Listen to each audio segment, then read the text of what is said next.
Umwite Dashimu twamenye cyane mu biganiro bya filozofi.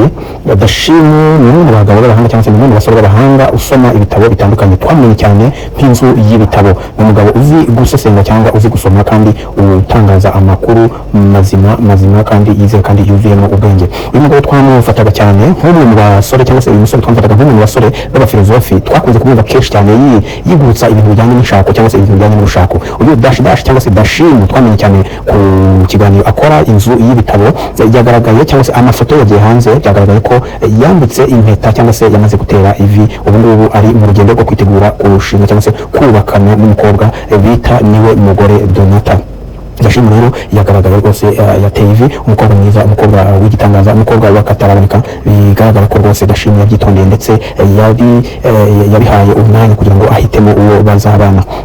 Dashimu umwe mu bantu rwose bagira ikiganiro cyangwa se bakora ikiganiro gikundwa n'abantu benshi, gikundwa n'abahanga, abantu b'abahanga cyangwa se abantu bazi ubwenge.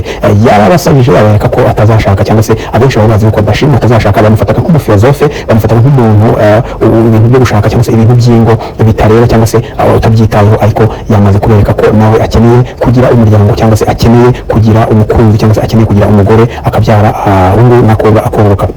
Dashimu rero yamaze kubishyira hanze, yamaze kubigaragaza, yamaze kwerekana uwo bagiye gukorana cyangwa se batangiranye urugendo rw'urushako, urugendo rw'urugo, urugendo rwo kubaka umuryango.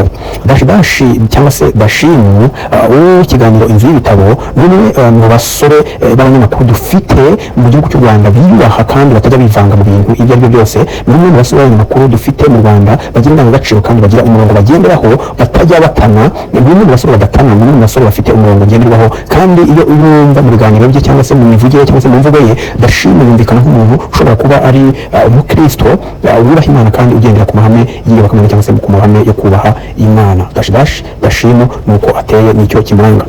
Ku bantu bamuzi cyangwa se bamusobanukiwe, Dashimu ni umwe mu bantu batajya bapfa kugira ibigare runaka abarizwamo, kandi akaba umwe mu bantu bagira umurongo ngenderwaho runaka ku buryo ngo kumusinsura ku ntego ze cyangwa se kuri gahunda ziwe ari ibintu bitajya byoroha na gato. Uwo Dashimu wacu cyangwa se cyangwa se inzu y'ibitabo nk'uko twamumenyeye kuri icyo kiganiro, akaba rero agiye kurushinga, akaba afashe umwanzuro, akaba yiyemeje kugaragaza umukunzi we, akaba ateye intambwe yo kubaka umuryango cyangwa se yo kurushinga akagira umuryango. Abo yaciye intege cyangwa se abo yagiye akura mu bijyanye n'ubushako, abo yagiye yereka ko gushaka atari ngombwa cyane, rwose muhindukire kuko nawe afashe umwanzuro, arahindukiye, afashe umwanzuro, agiye kubaka, agiye kurongora.